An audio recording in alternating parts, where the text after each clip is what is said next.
Bienvenue au site Belvédère.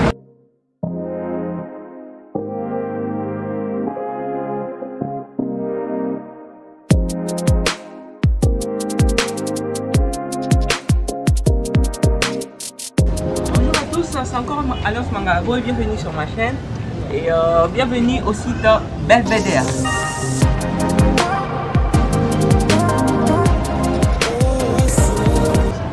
Venez à Matadi, venez en République démocratique du Congo pour visiter cet endroit. Merci. C'est un tombeau, c'est un cercueil, c'est quoi finalement? Parce que quand les gens verront ça, ils vont penser que c'est la tombe d'une personne. Je réponds au nom de M. Serge Malembi, agent de l'Office national du tourisme. Okay. Donc notre objectif et notre travail est d'expliquer aux gens l'importance des sites touristiques Belvédère. C'est bien mentionné à la porte centrale, site touristique Belvédère. Or, à chaque fois qu'on parle de site, il y a quelque chose qui motive les gens à venir visiter ici. Okay. Et nous ici, les gens viennent visiter ces monuments. On regarde de sa forme, certaines personnes croient que c'est un tombeau, mais la réponse n'est pas un tombeau. On n'a rien caché à l'intérieur. Donc, érigé sous ces formes, juste en mémoire des gens qui ont perdu leur vie pendant qu'ils construisaient les chemins de fer Matadi-Kinshasa. Maintenant, pendant 8 ans de cette construction, il y avait la mort de 1932 personnes. Et comme on n'a pas un cimetière réservé pour nos aïeux, c'est pourquoi ils ont érigé ces monuments sous ces formes. Ok, je comprends maintenant. Et Belvédère, c'est une expression latine qui veut dire tout simplement belle vie. Dessus, c'est de cuivre. La partie qui est en bas, c'est le marbre. Okay? Okay. Et maintenant, les écrits que vous êtes en train de lire au-dessus, c'est la représentation de ce pays. C'est le montagne que vous êtes en train de regarder. Gauche, okay. En commençant par la montagne la plus élevée dans la ville de Matadi, s'appelle Pic Cambier. Pic, c'est toujours le sommet. Cambier, il fit un géomètre belge. Son nom était Ernest François Cambier. Ouais. Donc, altitude, c'est 502 mètres d'altitude. Ok. Ok.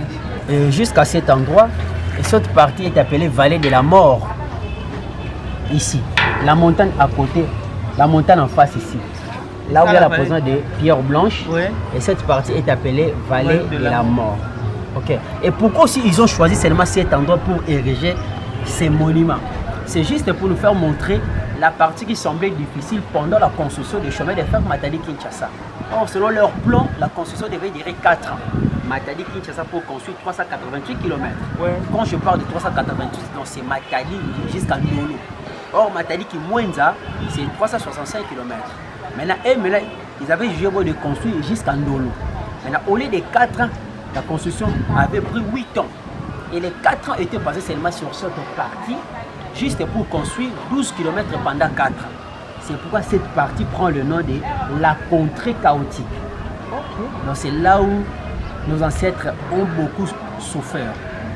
En lisant ici, c'est bien mentionné, à travers cette contrée chaotique, les hommes audacieux et tenaces ont lancé le premier chemin de fer de l'Afrique centrale. En Afrique centrale, nous sommes le premier pays à avoir le chemin de fer. Cet homme, c'est lui qui est le père fondateur de cette construction de chemin de fer Matadi-Kinshasa. C'est nom Henry Morton Stanley.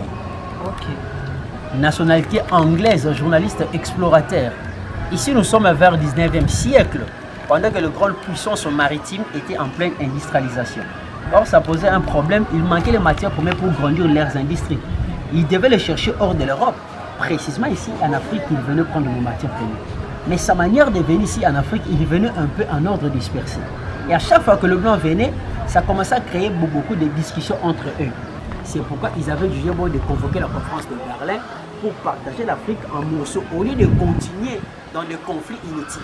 Okay. Maintenant, pendant ce temps qu'il y avait des conflits, le roi Léopold II, qui fut le roi de la Belgique, bien que jusqu'à sa mort, il n'a pas mis ses pieds sur le Congo.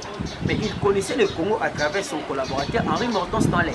Et le roi Léopold II doit maintenant s'intéresser à cet homme pour l'envoyer ici au Congo dans une mission privée. Or, sa mission était quoi?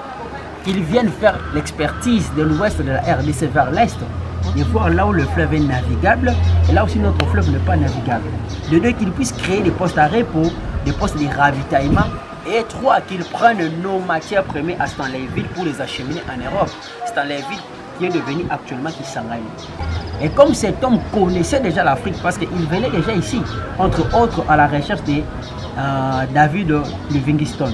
Et par là que Stanley a su que non, il y a certains endroits le fleuve Congo n'est pas navigable. D'où, pour réussir à sa mission, il devait utiliser un steamer, un bateau à vapeur, mais aussi démontable. Parce qu'il savait que là où le fleuve n'est pas navigable, il peut démonter. Les premiers postes à repos étaient érigés à Vivi. Et Vivi était devenu le premier poste à repos le plus influent. Et par là, vous allez comprendre qu'après la conférence de Berlin, Vivi était nommée comme la première capitale du Congo. Maintenant, où se trouve Vivi? C'est au-dessus là-bas, la dernière montagne, là où nous voyons que des arbres. Donc c'est là où était la première capitale du Congo. À ne pas confondre avec Boma. Donc Boma était que la deuxième capitale du Congo. Nos ancêtres, chacun transportant 30 kg sur la tête, Matadi, Kinshasa à pied. Il faisait 20 jours de marche. Je suis ici, vallée de la mort, c'est là où il y avait la mort de 600 personnes. Maintenant, cette montagne ici, c'est là où il y a une maisonnette dessus. Et cette passe. Ok. Et ici, la montagne suivante, c'est là où on vient de construire beaucoup de maisons ici. Ouais, ouais. Et la voie ferrée et l'arrivée impose, on passe derrière les deux montagnes. Ouais. Jusqu'à Kinshasa, ça continue jusqu'à Kinshasa. Et nous sommes sur cet endroit. Ouais. C'est là où nous sommes. Okay. Maintenant ici, c'est là où on vient de construire une maison sur jaune chocolat. Là où il y a des tôles rouges. Ouais, ouais. Il y a une citerne bleue. Ouais, ouais. Maintenant la route qui est devant cette maison, c'est celle-là. Ça continue sentier des caravanes. La route que nos ancêtres prenaient pour aller à Kinshasa à pied, avec leur charge de 30 kg sur la tête. Ouais. Sentier des caravanes. Mais aussi était l'ancienne route numéro 1 Kinshasa-Matadi, avant qu'on puisse construire une voie d'eau. Ouais. Or que les Blancs disaient tout simplement la voie d'eau. Nos ancêtres croyaient que les Blancs disaient une voie d'eau. Ok. C'est resté une voie d'eau. Ok. Ici, Donc voie d'eau veut dire voie d'eau. oui, la voie d'eau. Et ici, village Palabala. Village Palabala, au-dessus là-bas, là où il y a la présence de 3 antennes. Ouais. C'est là aussi on avait érigé la première église protestante en RDC le 26 février 1878. Donc le blanc disait tout simplement, ne construisez pas ici, construisez là-bas, donc pas là-bas. Là. Ok. Vos ancêtres croyaient pas là-bas, c'est pourquoi c'est resté pas là-bas. Pas là-bas, là. Ok. Ici, l'ancien garde-main, route actuelle Matadi Kinshasa. Cet endroit, c'est là où était le marché des esclaves. Ok. Mais actuellement, ça devait l'entrepôt de Jocotron sur la route Matadi Kinshasa, là où il y a un terrain asphalté. Ok. Un petit centre électrique de Mpozo. Avant qu'on puisse construire Inga, c'est Mpozo qui alimentait Matadi. Ok. Et quand ils ont construit Inga, le barrage de Mpozo ne fonctionne plus, mais ça joue le rôle de distribution. Et cette montagne ici, c'est à côté de Pikombier. Et ici, c'est Pikombier. Et certaines personnes appellent cette montagne Mont Kinzao. Oui. C'est parce qu'au pied de la montagne, il y a un village qui s'appelle village Kinzao. Par là, qu'est-ce qu'on va maintenant faire sortir un slogan célèbre. Sans le chemin de fer, le Congo ne vaut pas un pays.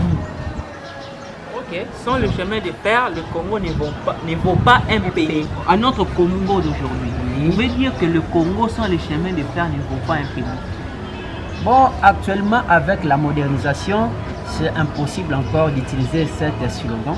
Mais je pense qu'à ce temps-là, était important. Parce que je me souviens vers le 19e siècle, nous n'avions pas des avions, même si la voie routière aussi n'existe même pas. Et d'aider, bon, bien que le bateau venait ici, mais ne venait pas vraiment régulièrement. Et c'est ça. Quelle est cette dernière parole que tu peux dire à ceux-là qui pourront suivre cette vidéo? Je dirais à tous les Matagiens congolais de s'abonner massivement sur notre chaîne. Merci beaucoup. Merci beaucoup. Je suis fier aussi de voir aussi que nous-mêmes les jeunes congolais, nous sommes capables aussi de faire valoriser notre culture. Que Dieu bénisse tes parents qui continuent toujours de vous conseiller, afin que vous ne puissiez plus seulement rester ici au Congo central, bien en RDC, mais d'aller aussi en dehors du Congo, valoir aussi notre histoire. Vraiment, coup de chapeau à vous. Abonnez-vous massivement à la chaîne Alliance Mangala Boy. Merci beaucoup, M. Serge. Comme M. Serge a dit, abonnez-vous à ma chaîne Alliance Mangala Boy et joignez-vous à notre aventure. Et likez, veuillez partager massivement. Je crois que ça peut aider quelqu'un quelque part. Et on se dit adios.